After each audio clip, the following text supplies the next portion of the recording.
আসসালামু আলাইকুম ওরহমতুল্লাহি ওবরাকাতুহু। ইন্নাল হামদুলিল্লাহ ওয়াসসালাতু ওয়াসসালামু আলা মান লা নাবিয়্যা বা'দা ওয়া আলা আলিহি ওয়া সাহবিহি আজমাইন। আউযু বিল্লাহি মিনাশ শাইতানির রাজীম। বিসমিল্লাহির রহমানির রহিম। ওয়া আম্মা মান উতিয়া কিতাবাহু বিশিমালিহি ফায়াকুলু ইয়া লাইতানি লাম উতা কিতাবিয়া ওয়ালাম আদরি মা হিসাবিয়া ইয়া লাইতাহা কানাতিল কাদিয়া মা আগনা আন্নি মালিয়া হালাকা আন্নি সুলতানিয়া খুজুহু ফাগুল্লুহু সুম্মাল জাহিমা সাল্লুহু সুম্মা ফি সিলসিলাতিন জারউহা সাবউনা জিরাআন ফাসলুকুহু ইন্নাহু কানা লা ইউমিনু বিল্লাহিল আযীম ওয়ালা ইয়াহুদ্দু আলা তা'আমিল মিসকিন ফালাইসা লাহুল ইয়াওমা হাহুনা হামিম ওয়ালা তা'আমুন ইল্লা মিন গিসলিন লা ইয়াকুলুহু ইল্লাল খাতিউন। সম্মানিত দেশ বিদেশের দর্শক শ্রোতা মণ্ডলী, যাবতীয় প্রশংসা মহান আল্লাহ রাব্বুল আলামিনের, যার অশেষ রহমতে আমরা ধারাবাহিক কোরআনের এই আলোচনায় অংশগ্রহণ করার সুযোগ পেয়েছি। আল্লাহ রাব্বুল আলামিন তৌফিক দান করেছেন। মহান আল্লাহর দরবারে আমরা শুকরিয়া আদায় করছি, আলহামদুলিল্লাহ। অতঃপর দরুদ ও সালাম শান্তির ধারা বর্ষিত হোক বিশ্ব মানবতার মুক্তির দূত শেষ নবী হযরত মুহাম্মদ মুস্তাফা সাল্লাল্লাহু আলাইহি সাল্লামের প্রতি। আল্লাহুম্মা সাল্লি আলাইহি আল্লাহুম্মা বারিক আলাইহি। আমরা ধারাবাহিক কোরআনের আলোচনায় সূরা আল আহাক্কা 69 নম্বর সূরা আলোচনা করছি। প্রথম পর্বে 1 আয়াত থেকে 12 আয়াত পর্যন্ত, দ্বিতীয় পর্বে 13 আয়াত থেকে 24 আয়াত পর্যন্ত, আজকে 25 থেকে 37 পর্যন্ত আপনাদের সামনে আলোচনা করব। আমা তৌফিকি ইল্লা বিল্লাহ তাওয়াক্কালতু ইলাইহি উনীব। প্রথম অংশ আলোচনায় 1 থেকে 12 নম্বর আয়াতে ছিল কিয়ামত সংগঠিত হবে, মহাপ্রলয় সংগঠিত হবে, এই সম্পর্কে আলোচনা করা হয়েছে। যেসব জাতির লোকেরা আদ, সামুদ, কওমে লূত, ফেরাউন অথবা নূহ জাতির কওম, যারা এটাকে অস্বীকার করেছে, কিয়ামত সংগঠিত হবে এটাকে অস্বীকার করেছে, নবীদের উপর ঈমান আনেনি, আল্লাহর আনুগত্য করেনি, তাদের সম্পর্কে এগুলোতে আলোচনা করা হয়েছে। অতঃপর কিয়ামত অবশ্যই সংগঠিত হবে। কিয়ামত সংগঠনের পর মানুষ সবাইকে আল্লাহর দরবারে হাজির হতে হবে। তারপরে আল্লাহ রাব্বুল আলামিন প্রত্যেককে আমলনামা প্রদান করবেন। যে সমস্ত মানুষগুলো আমলনামা ডান হাতে পাবেন তাদের অবস্থা কি হবে, তারা কি অবস্থায় থাকবে, তাদের সুখ স্বাচ্ছন্দ্য, এই সম্পর্কে জান্নাতি বর্ণনা এর আগে আমরা পেশ করেছি দ্বিতীয় পর্বে। আজকে যে সমস্ত মানুষগুলো বাম হাতে আমলনামা পাবে তাদের সম্পর্কে আজকের এই পর্বে আলোচনা করা হয়েছে। আল্লাহ রাব্বুল আলামিন কোরআন মাজিদের এই সূরা আল হাক্কার 25 নম্বর আয়াতে বলছেন, ওয়া আম্মা মান উতিয়া কিতাবাহু বিশিমালিহি ফায়াকুলু ইয়া লাইতানি লাম উতু কিতাবিয়া। কিন্তু যার আমলনামা বাম হাতে দেওয়া হবে সে বলবে, হায় যদি আমাকে আমলনামা না দেওয়া হতো। কারণ পৃথিবীতে যখন তারা বেঁচে ছিল তখন তারা এটা মনে করতো যে আমাদের এই পৃথিবীর জীবনটাই হচ্ছে শেষ জীবন, এরপর আমাদেরকে আর মৃত্যুবরণ করতে হবে না, আল্লাহর দরবারে হিসাব দিতে হবে না, আমরা মরে যাব, মাটির সাথে মিশে যাব, ব্যাস, আর কোনো রকমের কোনো বিশৃঙ্খলা থাকবে না, কোনো রকমের টেনশন থাকবে না, মরে গেলাম, শেষ হয়ে গেলাম, ব্যাস। কিন্তু তাদের এই ধারণাটাকে আল্লাহ রাব্বুল আলামিন নস্যাৎ করে দিয়েছেন। এই নস্যাৎ করে দেওয়ার পর তাদেরকে যে কিয়ামতে উঠতে হবে, আমলনামার বাম হাতে তারা পাবে, তাদের পরিণতি সম্পর্কে এখানে আলোচনা করতে গিয়ে তারা প্রথমেই বলবেন যে আমাদেরকে যদি আমলনামা দেয়া না হতো। তারপরে আল্লাহ রাব্বুল আলামিন বলছেন, ওয়ালাম আদরি মা হিসাবিয়া, আমি যদি জানতাম, আমার হিসাব না জানতাম, আমি যদি আমার হিসাবটা না জানতাম, অর্থাৎ আমাকে যদি এই আমলনামাটাই না দেওয়া হতো তাহলে কত ভালো হতো। কারণ এই আমলনামাকেই তো আমরা অস্বীকার করেছি। দুনিয়ায় বেঁচে থাকা অবস্থায় এই যে আমলনামা আমাদের হাতে দেওয়া হবে, এই আমলনামাটা আমরা মেনে নিইনি, যে এসব কিছুই সম্ভব নয়, দুনিয়ার এত কাজ, এত কথা, এত আয়োজন, এত বক্তব্য, এত দৃশ্য কিভাবে সম্ভব, এটা তারা মনে মনে প্রশ্ন করত। কিন্তু যখন তাদের হাতে এই আমলনামা দেওয়া হবে, এই আমলনামায় ছোট পাপ তাও দেখানো হবে, বড় পাপ তাও দেখানো হবে, ছোট নেক তাও দেখানো হবে, বড় নেকি সেটাও প্রকাশ পাবে। ছোট বড়, প্রকাশ্য অপ্রকাশ্য কোনো কিছু সেদিন আর গোপন থাকবে না। সেই দিন তারা আফসোস করে বলবে, হাই আমাদেরকে যদি আমলনামা দেওয়া না হতো। তাহলে প্রথমে তারা বলছে কি, যে যদি আমাদেরকে আমলনামাটাই দেওয়া না হতো, যদি আমরা জানতাম যে এরকম উঠতে হবে, কিন্তু তারা বেঁচে থাকা অবস্থায় এই কথাটা বিশ্বাস করেনি। তাদের এই আফসোস কোনো কাজে আসবে না। সেদিন আফসোস করে শুধু কি তাই বলবে। তারপরে বলা হচ্ছে, ইয়া লাইতাহা কানাতিল কাদিয়া, আমার মৃত্যুই যদি আমার শেষ হতো। মানুষ যখন মরে যায় তখন মাটির সাথে মিশে যায়, তারপরে যে পৃথিবী থেকে আবার উঠতে হবে এটা তারা ধারণা করতো না। এখন তারা উঠেছে কিয়ামতের ময়দানে, আফসোস করে আল্লাহর দরবারে বলবে যে আমার এই মৃত্যুটাই যদি শেষ হতো, আর যদি আমাদেরকে জীবিত করা না হতো, আর যদি আমাদেরকে উঠতে না হতো। অথচ দেখেন, পৃথিবীতে বেঁচে থাকা অবস্থায় এই শ্রেণীর মানুষরা যারা দুনিয়া পাগল, দুনিয়াকে হাসিল করতে চায়, দুনিয়ার সুখ ভোগ, সাম্রাজ্য, ক্ষমতা, প্রভাব, প্রতিপত্তি, এইগুলো তার নিজের মনে করত যে এইগুলোই সব আমার, এইগুলোই হচ্ছে চিরস্থায়ী। তাহলে আমাদেরকে আর কখনো মৃত্যুবরণ করতে হবে না, এবং মৃত্যুকে তারা খুব ভয় করত, তার জন্য যাবতীয় প্রস্তুতি নিত। কিন্তু কোনো মানুষ এই পৃথিবী থেকে মৃত্যুর হাত থেকে কোনো মানুষ রেহাই পাবে না। অথচ এই লোকগুলো খেয়াল দেখেন যে কিয়ামতের ময়দানে এই লোকগুলোই বলবে, যদি আমাদেরকে আর জীবিত না করা হতো, আমাদের মৃত্যুটাই যদি শেষ হয়ে যেত। এমনকি তারা কিয়ামতের ময়দানে এই আমলনামা পাওয়ার পর তারা বলবে যে আমরা যদি মাটি হয়ে যেতাম, মিশে যেতাম, আমাদের হাতে যদি আমলনামা দেওয়া না হতো, এই কথাগুলো বলে তাদের আর কোনো লাভ সেই দিন আর হবে না। কারণ আল্লাহ রাব্বুল আলামিন এই মেসেজগুলো দুনিয়াতে মানুষের কাছে ওপেন করে দিয়েছেন। কোরআনের এই বক্তব্যের মধ্য দিয়ে পাই টু পাই, শব্দ টু শব্দ প্রত্যেকটা মানুষের জানার অধিকার আছে, এবং প্রত্যেক মানুষের জন্য কোরআন মাজিদ হচ্ছে হেদায়েতের মাসাল, যে কেউ এখান থেকে হেদায়েত গ্রহণ করতে পারে।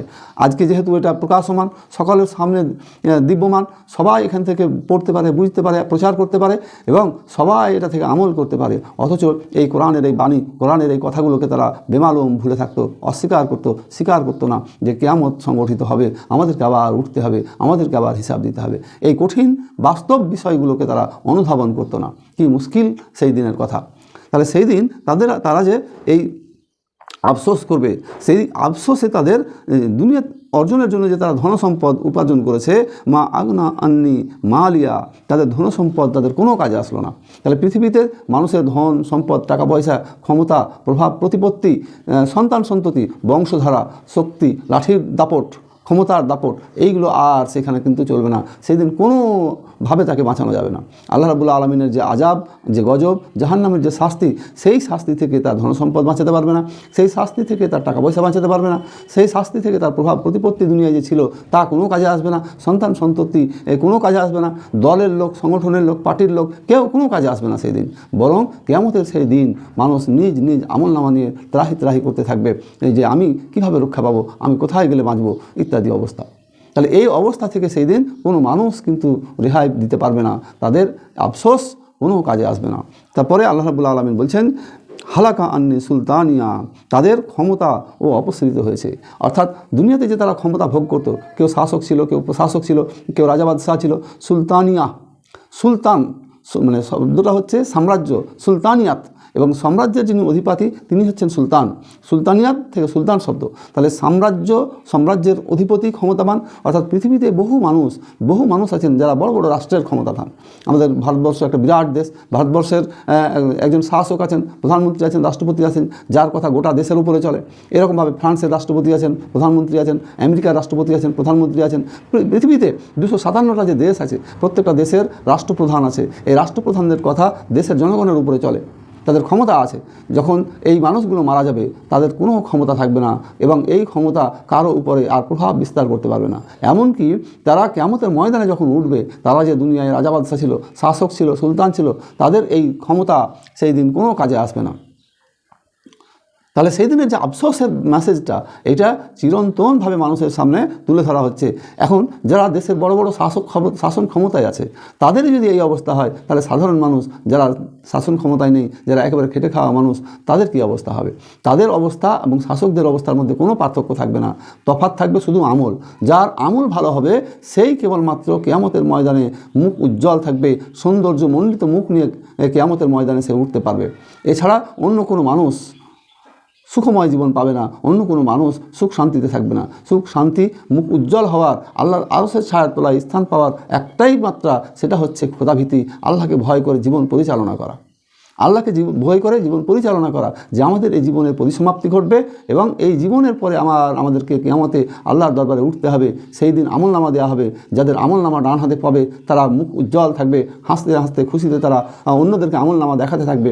কিন্তু এই শ্রেণীর মানুষ যাদের আমলনামা বাম হাতে দেওয়া থাকবে তাদের মুখমণ্ডল সঙ্গে সঙ্গে মলিন হয়ে যাবে। তারা আফসোস করতে থাকবে, আফসোস করে বলতে থাকবে, আমরা যদি মাটি হয়ে যেতাম, আমাদেরকে যদি জীবিত করা না হতো, আমাদের ধন সম্পদ, সন্তান সন্ততি, ক্ষমতা, আজকে আমাদের আর কোনো কাজে এলো না। আজকে সেই কথাটা এখানে বলা হচ্ছে, হালাকা আন্নি সুলতানিয়া, আমাদের ক্ষমতাও অপসৃত হয়েছে, হালাক হয়ে গেছে ক্ষমতা, আমার কোনো উপকার করতে আর পারেনি। আল্লাহ রাব্বুল আলামিনের পক্ষ থেকে তখন হুকুম হয়ে যাবে, খুজুহু ফাগুল্লুহু, ফেরেশতাদেরকে বলা হবে, ধর, গলায় বেড়ি পরিয়ে দে, তাদেরকে ধর, গলায় বেড়ি পরিয়ে দে। সুম্মাল জাহিমা সাল্লুহু, অতঃপর তাদেরকে জাহান্নামে নিক্ষেপ কর। এই যে বেড়ি পরিয়ে দেওয়ার কথা বলা হচ্ছে, এই বেড়ি সম্পর্কে তাফসীরকারকদের বিভিন্ন মত আছে, শিকল আছে। একটা শিকলের মাপ বলতে গিয়ে বলছেন যে পৃথিবীতে যত লোহা আছে সবটা হবে একটা শিকলের বেড়ি।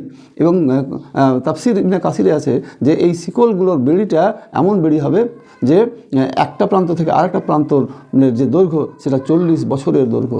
অথচ আসমান থেকে যদি একটা পাথরকে ফেলা হয় তাহলে মুহূর্তের মধ্যে পৃথিবীতে পড়ে যায়। তাহলে এরকম পথ, তাহলে কত বড় বেড়ি, কতভাবে তাকে আটকে দেওয়া হবে এবং তাদেরকে জাহান্নামে নিক্ষেপ করা হবে, তাদেরকে জাহান্নামে নিক্ষেপ করতে হবে। আল্লাহ রাব্বুল আলামিন যখন হুকুম করবেন তখন তাফসীর ইবনে কাসির এই বর্ণনা দেওয়া হয়েছে যে কয়েকজন সাহাবীর, মিনহাল ইবনে আমের রাদিয়াল্লাহু তাআলা আনহু থেকে এবং হযরত ফুয়েল ইবনে আয়াম থেকে এবং হযরত কাব ইবনে আহবার থেকে, এই সাহাবা ইকরামরা এরা বর্ণনা করছেন তিনজন, যে 70,000 ফেরেশতা তার দিকে ধেয়ে যাবে। একটা ফেরেশতা মানে 70,000 মানুষকে একসঙ্গে জাহান্নামে নিক্ষেপ করতে পারে। তো এইরকম ফেরেশতাগুলো 70,000 ফেরেশতা তখন তাদেরকে বলবে, এই বাম হাতে আমলপ্রাপ্ত লোকেরা, যে আপনাদের সাথে কি আমার কোনো সম্পর্ক ছিল, কোনো দুশ্মনী ছিল, আজ আপনারা আমাদেরকে জাহান্নামে নিয়ে যাচ্ছেন?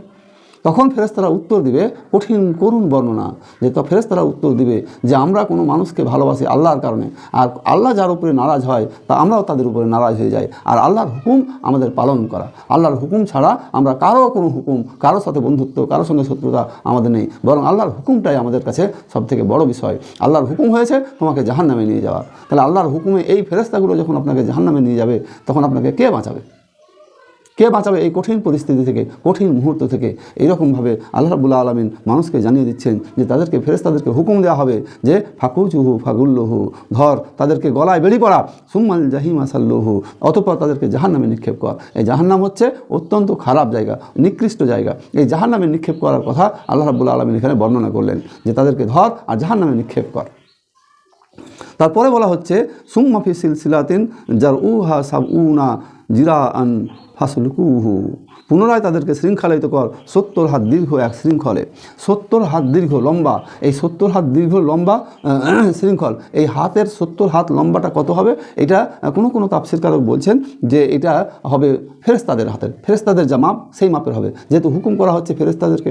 এই শিকলগুলো সম্পর্কে বর্ণনা করা হচ্ছে তাফসীরে, যে সেখানে বলা হচ্ছে এই শিকলগুলো পায়খানার দেশ দিয়ে ঢুকিয়ে মুখ দিয়ে বের করা হবে। আবার কেউ বলছেন যে এগুলো পায়খানার দেশ দিয়ে, পায়খানার দ্বার দিয়ে ঢুকিয়ে সেটা নাকের ছিদ্র দিয়ে বের করা হবে। এবং এই অবস্থায় যে শিকল পরানো হবে এরকম, তো এই শিকল নীলের কারণে সে আর হাঁটতে পারবে না, পায়ে ভর দিয়ে হাঁটতে পারবে না। তখন তাদেরকে ফেরেশতারা জাহান্নামে নিক্ষেপ করবেন, পা এবং চুলের মুঠি ধরে। তাহলে এই সেই জাহান্নাম, যে জাহান্নাম সম্পর্কে আল্লাহ রাব্বুল আলামিন বর্ণনা করেছেন সূরা রহমানে, যে হাযিহি জাহান্নাম আল্লাতী ইউকাজ্জিবু বিহাযাল মুজরিমুন, অপরাধীদেরকে ধরা হবে, তাদের চুলের মুঠি এবং পা ধরে তাদেরকে জাহান্নামে প্রবেশ করানো হবে। এইখানে তাদের শিকল পরানোর কথা বলা হচ্ছে, শিকল পরিয়ে তাদেরকে জাহান্নামে প্রবেশ করা হবে। এই সেই জাহান্নাম, তাদেরকে বলা হবে, এই দেখো এই সেই জাহান্নাম, যে জাহান্নামকে তোমরা অস্বীকার করেছিলে। এই কঠিন জাহান্নামে তোমাদেরকে যেতে হবে। তারপর আল্লাহ রাব্বুল আলামিন বলছেন ইন্নাহু কানা আলা ইয়াউমিন বিল্লাহিল আজিম, সেদিন আল্লাহ বিশ্বাসী ছিল না, সে মহান আল্লাহর বিশ্বাসী ছিল না। এই লোকগুলোকে যে জাহান্নামে দেওয়া হচ্ছে, বাম হাতে আমলনামা দেওয়া হলো, যাদের শাস্তি সম্পর্কে এতক্ষণ বর্ণনা করা হলো, তাদের দোষটা কী ছিল, তাদের অপরাধটা কী ছিল? তাদের অপরাধটা ছিল সে মহান আল্লাহকে বিশ্বাস করতো না। ইন্নাহু কানা লা ইউমিনু বিল্লাহিল আজিম, তারা মহান আল্লাহর উপরে বিশ্বাস স্থাপন করেনি, তারা শরিক করেছে, তারা নাস্তিক্যবাদ প্রতিষ্ঠা করেছে, তারা আল্লাহকে বিশ্বাস করেনি। তাহলে এই যে আল্লাহ অবিশ্বাসী মানুষ, যারা আল্লাহর সাথে কুফরি করলো, অবিশ্বাস করলো, তাদেরকে শাস্তির কথা শোনানো হচ্ছে। ওয়ালা ইয়াহুজ্জু আলা তাআমিল মিসকিন, এরা অভাবীদেরকে খাদ্য দিত না, যারা গরিব মিসকিন মানুষ তাদেরকে খাবার দিত না। এখানে আল্লাহর বিশ্বাসের সাথে সাথে খাবারের ব্যবস্থা মানে বিতরণ করতো না, দিত না, সাহায্য সহযোগিতা করতো না, এই বিষয়টাকে উল্লেখ করা হয়েছে। কোরআন মাজিদের একটা বড় বিষয়, সেটা হচ্ছে যে যেখানে নামাজ অর্থাৎ আল্লাহর ইবাদতের কথা বলা হয়েছে, সেখানে জাকাত অর্থাৎ গরিব অভাবী মানুষদেরকে দেওয়ার কথা বলা হয়েছে। নামাজের সাথে জাকাতের একটা ওতপ্রোত সম্পর্ক জুড়ে দেওয়া হয়েছে। ঠিক এখানেও এই একই কথা আলোচনা করা হচ্ছে যে এই সমস্ত লোকগুলো করতো কি, এই সমস্ত লোকগুলো আল্লাহর উপরে ঈমান আনতো না আর আল্লাহর ইবাদত করতো না, এবং একই সাথে তারা আল্লাহ রাব্বুল আলামিনের যে বান্দা, অভাবগ্রস্ত বান্দা, তাদেরকে তারা কোনো সাহায্য সহযোগিতা করতো না, তাদেরকে কোনো রকমের খাবার দেওয়া হতো না। তাদের সম্পর্কে এখানে আল্লাহ রাব্বুল আলামিন বলছেন। তারপর বলা হচ্ছে ফালাইসা লাহুল ইয়াউমা হাহুনা হামিম, অতএব সেদিন সেখানে কোনো রকমের সুহৃদয় ব্যক্তি থাকবে না। এই যে ব্যক্তিরা জাহান্নামে যাবে, এদেরকে সাহায্য করার জন্য কোনো হৃদয়বান ব্যক্তি সেদিন পাওয়া যাবে না, কেউ তাদেরকে সাহায্য করতে পারবে না। দুনিয়াতে কোনো মানুষ যদি বিপদে পড়ে, তাহলে তার পক্ষে দাঁড়ানোর মতন বহু মানুষ আছে, হয় তার আত্মীয় স্বজন, বাপ মা ভাই স্ত্রী ছেলে সন্তান পুত্রকন্যা, না হয় গ্রামের প্রতিবেশী, না হয় দেশের আর যারা দায়িত্বশীল নেতামন্ত্রী থেকে শুরু করে, কোনো না কোনোভাবে মানুষ পৃথিবীতে সাহায্য পেয়েই যায়। কারো না পেলে হয়তো সরকারের পক্ষ থেকে পাওয়া যায়। তো মানুষ পৃথিবীতে কোনো না কোনোভাবে কম হোক বেশি হোক সাহায্য পেয়ে যায়। কিন্তু সেই বর্ণনাটা কিয়ামতের ময়দানে যখন তাদেরকে জাহান্নামে দেওয়া হবে, তখন তার কোনো সুহৃদয় ব্যক্তি, তার উপকারী কোনো ব্যক্তি সেখানে আর পাবে না, তার কোনো উপকার করতে পারবে এরকম কোনো ব্যক্তি আর পাবে না। তাদেরকে সতর্ক করা হচ্ছে ওয়ালা তাআমুন ইল্লা মিন গিসলিন, কোনো খাদ্য থাকবে না ক্ষত নিঃসৃত স্রাব ব্যতীত। তাদেরকে যে খাবারটা দেওয়া হবে সেটা হচ্ছে গিসলিন, ক্ষত নিঃসৃত স্রাব, ক্ষত ঘা থেকে যে সমস্ত পুঁজগুলো বের হয়, সেই রকম পুঁজ জাতীয় খাবার তাদেরকে দেওয়া হবে। এবং এইটা বর্ণনাটা খেয়াল করেন যে জাহান্নামে তাদেরকে যেতে কোনো খাবার দেওয়া হবে না, ব্যাপারটা এরকম নয়, তাদেরকে খাবার দেওয়া হবে, কিন্তু এমন খাবার যে খাবারটা তাদের রুচি নয়, তাদের শরীরের পরিপুষ্ট করবে না, শরীরের কোনো উপকারে আসবে না, তার বরং অখাদ্য তাদেরকে খেতে দেওয়া হবে, যেটা পৃথিবীতে মানুষ সব থেকে নোংরা ঘৃণা বস্তু মনে করতো, সেই রকম বিষয় তাদেরকে দেওয়া হবে। কোরআনের অন্যান্য জায়গায় আছে তাদেরকে খাবার দেওয়া হবে, সেই খাবারগুলো হচ্ছে কাঁটা জাতীয় খাবার এবং তাতে আবার বিষ মিশানো। তাহলে এরকম তাদেরকে খাবার সূরা গাসিয়াতে বর্ণনা আছে, তাদেরকে দেওয়া হবে যে খাবার তাদের শরীরের পরিপুষ্ট করবে না, শরীরকে কোনো রকমের আরাম দেবে না, এরকম খাবারের কথা বলা হচ্ছে। লা ইয়াকুলুহু ইল্লাল খাতিন, যা অপরাধী ব্যতীত কেউ খাবে না। এই খাবারগুলো এই অপরাধীদেরকে খেতে বাধ্য করা হবে, এই অপরাধীরা ছাড়া আর কেউ এরকম অখাদ্য খাবার তারা খাবে না। তাদের সম্পর্কে এই যে বর্ণনাগুলো দেওয়া হলো, যে যাদের আমলনামা বাম হাতে দেওয়া হবে তাদের অবস্থান হবে জাহান্নাম বড় খারাপ জায়গা, সেখানে কোনো রকমের সাহায্য সহযোগিতা থাকবে না। মানুষ যখন তাদেরকে বাম হাতে আমলনামা দেওয়া হবে, তখন তারা আফসোস করবে, আমার আমলনামা যদি আমাকে দেওয়া না হতো, আমার যদি হিসাব না নেওয়া হতো, আমাদেরকে যদি আবার মাটি করে দেওয়া হতো, আর যদি আমাদেরকে জীবন না দেওয়া হতো, জীবিত না করা হতো, আমাদের মৃত্যুটাই যদি শেষ মৃত্যু হয়ে যেত, তারা আফসোস করে এইসব কথাগুলো বলবে। তারা বলবে যে আমাদের ধন সম্পদ কোনো কাজে এলো না, আমাদের সন্তান সন্ততি কোনো কাজে এলো না, আমাদের ক্ষমতা প্রভাব প্রতিপত্তি কোনো কাজে এলো না, আমাদের কোনো সাহায্যকারী পাওয়া গেল না। আর ফেরেশতাদেরকে আল্লাহ হুকুম দেবেন যে তাদেরকে ধর, বেড়ি পাড়া, শিকল পরিয়ে তাদেরকে জাহান্নামে নিক্ষেপ কর। যে জাহান্নামটা তারা অবিশ্বাস করেছিল, 70,000 ফেরেশতা সাথে সাথে তাদের দিকে ছুটে যাবে, অথচ একজন ফেরেশতা 70,000 মানুষকে জাহান্নামে নিয়ে যেতে পারে। তাহলে এরকম 70,000 ফেরেশতা এক একটা জাহান্নামীকে ধাওয়া করে জাহান্নামে নিয়ে যাবে। পালানোর কোনো পথ তারা পাবে না। এই জাহান্নামে তারা যাবে কেন? তারা জাহান্নামে যাবে এই জন্যে যে তারা আল্লাহকে অবিশ্বাস করতো, আল্লাহর উপরে ঈমান নিয়ে আসেনি, অভাব দরিদ্রগ্রস্ত মানুষদেরকে সাহায্য সহযোগিতা করেনি, তাদের পাশে দাঁড়ায়নি। এই শ্রেণীর মানুষগুলো দুনিয়ার জীবনকেই শেষ জীবন বা পরিপূর্ণ সুখভোগের জায়গা হিসাবে মনে করেছিল।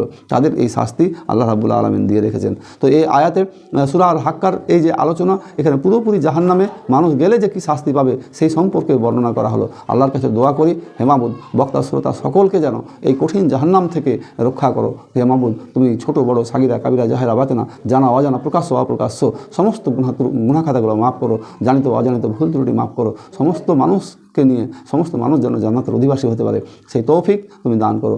আমিন ওয়া আখির দাওয়া আনিল হামদুলিল্লাহি রাব্বিল আলামিন। আসসালামু আলাইকুম ওয়া রাহমাতুল্লাহি ওয়া বারাকাতুহু।